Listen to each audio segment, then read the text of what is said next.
स्वामी नरसिंह नाथ त्रिपुंडाचार्य जी, महाराष्ट्र पूना से। राधे राधे महाराज जी, आपको दंडवत प्रणाम। महाराज जी, आपके दर्शन करने के लिए पिछले साल एक बार आया था, तब मैंने आपके दर्शन किए और मैंने जो देखा वो अविस्मरणीय, अकल्पनीय था। अनुभूति बताई नहीं जाती, इस मर्यादा की वजह से मैं उसका वर्णन नहीं करूंगा, पर मैं कभी ना रोने वाला इंसान उस दिन बहुत रोया। पर तब से आपसे एक जुड़ाव सा हो गया। समझो कहीं दूर से भी आपकी वाणी भी किसी के फोन से सुन लिया तो मैं व्याकुल हो जाता हूँ महाराज जी। और काफी लिखा है इन्होंने। बाकी इनका आगे प्रश्न है कि महाराज जी, मैं शून्य अवस्था तक बढ़ना चाहता हूँ, उसके लिए आगे बढ़ने के लिए क्या करना रहेगा, कैसे करना रहेगा, कैसे बढ़ूं? देखो, पहले असत चिंतन छोड़ो। अपना देह भी असत है, अंतःकरण भी असत है, स्वभाव भी असत है। असत चिंतन छोड़ो, सत चिंतन परायण हो, फिर सत चिंतन भी छोड़ दो। अब बचा क्या? सुन, शांतम शाश्वतम अप्रमेय मनघम निर्वाण शांति प्रदम। शांत एकदम। पहले सत चिंतन परायण हो, असत चिंतन का त्याग करो।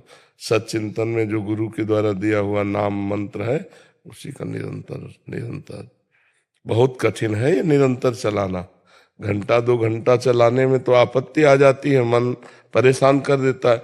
निरंतर नाम चलाना बहुत कठिन है। जो निरंतर नाम चलने लगा, फिर सब शांत है। जैसे दीवाल घड़ी कस्से नहीं चिलो ना, तो सेकंड की सुई सेकंड की, मिनट की मिनट की, घंटा की घंटा, ऐसे ही हर ठप हो जाता है पूरा सिस्टम। शांत, अपार आनंद।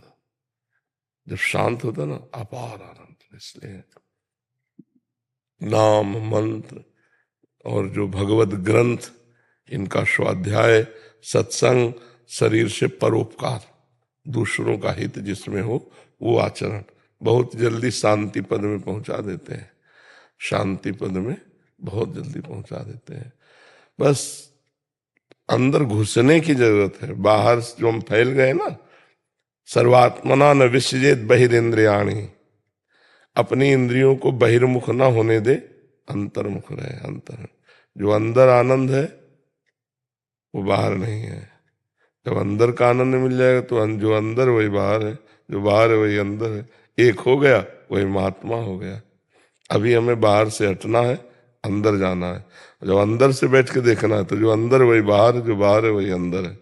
एक परमात्मा के सिवा दूसरा ना अनुभव में आना, यही सिद्धावस्था है। सर्वम खलमिदम ब्रह्म, सब जगह एक ही परमात्मा विराजमान। ये अब साधु महात्मा होकर ये अनुभव ना हो तो फिर फायदा क्या है? यही अनुभव बहुत दुर्लभ वस्तु है। सब में भगवान को देखो। कभी किसी से द्वेष मत करो। अपने को जो गाली दे उसको भी मंगल मनाओ।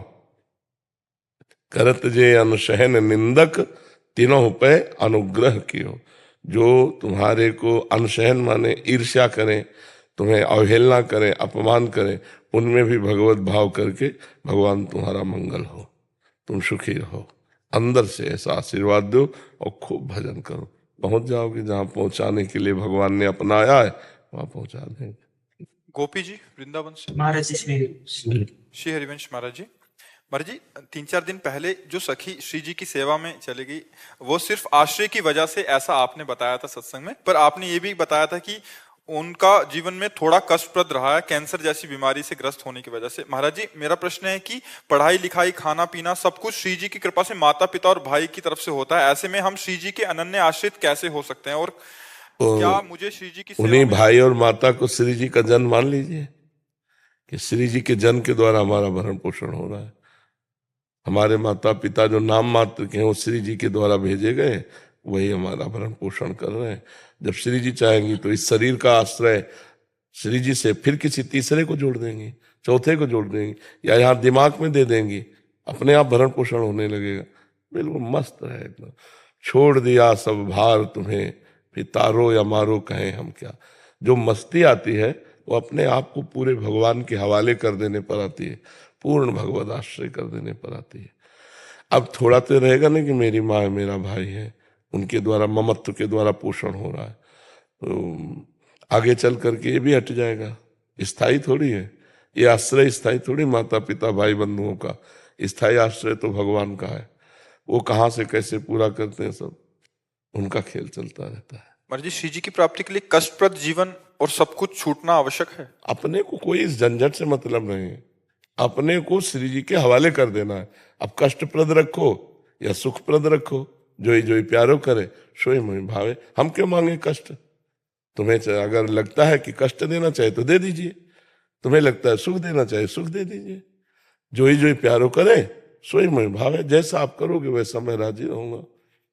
कष्ट दोगे तो दुख सहूंगा, सुख दोगे तो सुख सहूंगा। सुख में फूलूंगा नहीं और दुख में भूलूंगा नहीं, रहूंगा आप में ही, चाहे जैसे चलाओ, है ना।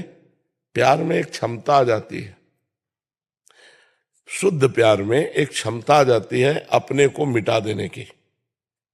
जैसे शुद्ध देशभक्ति जागृत हुई जिन जिन हमारे भारतवासियों की, तो वंदे मातरम कहकर फांसी का फंदा चूम लिया। अंग्रेज इस बात में परेशान थे, भारतीय हैं क्या? जैसे कोई ब्याह का जयमाला ऐसे वंदे मातरम कह के तेरे लगाने की जरूरत नहीं, मैं खुद लगा लेता हूं, और देश के लिए झूम गए फांसी पे। अपने को मिटा देने का, बलिदान करने का उत्साह आता है प्रेम में। तो जब भगवान के प्रति भक्ति आती है तो समर्पण आता है। चाहे जितना कष्ट हो उसमें लगता है आपकी जय हो। कष्ट की याद नहीं रहती, आपकी याद रहती है, आपकी जय हो। कैसी भी परिस्थिति दो, कैसा भी कष्ट दो, कभी आह नहीं और कभी शिकायत नहीं। प्रेम में शिकवा शिकायत थोड़ी होती है। संसार प्रेम थोड़ी करता है, तो काम राग मोह ये है। प्रेम में शिकवा शिकायत नहीं। प्रेम में कभी झगड़ा नहीं हो सकता। प्रेम में कभी कोई किसी भी प्रकार की शर्त नहीं होती। जिसमें सौदेबाजी होती है, जिसमें शर्त होती है, वो प्रेम थोड़ी होता है। प्रेम में सौदेबाजी नहीं होती, शर्त नहीं होती। आप जैसा विधान करते उसमें मैं राजी हूं, क्योंकि मैं आपसे प्रेम करता हूं। आप जैसे बोलेंगे मुझे अच्छा लगेगा, क्योंकि आपसे प्रेम है मुझे। प्रेम को समझना बड़ी कृपा से समझ में आता है। तो आश्रित रहिए भगवान के, प्रियाजू के, और जिनके द्वारा निमित्त बना दें। मान लो हम लोगों का जैसे भरण पोषण होता है, तो प्रियाजू लेके थोड़ी आती, प्रियाजू भेजती है। अब कोई व्यक्ति आया और भोजन सामग्री दिया या भोजन के लिए अर्थ दिया, तो हम समझते हैं हमारी प्रियाजू ने भेजा है। हम प्रियाजू को देखेंगे, उस व्यक्ति को नहीं देखेंगे। प्रियाजू ने भेजा है, इसीलिए आज तक किसी से हमारा परिचय नहीं, और आज तक किसी से हमारा द्वेष नहीं। एक भी आदमी नहीं है कि ये मेरा आदमी, सब हमारे हैं और कोई हमारा नहीं। बिल्कुल प्रपंच रहित जीवन भगवदानंद जीवन है। जो भी सामने आ जाओ सब हमारे भगवान हो, सब हमारे प्रीतम हो। आए की हुज्जत नहीं, गए की तलाश नहीं, सब में वही परमात्मा विराजमान है।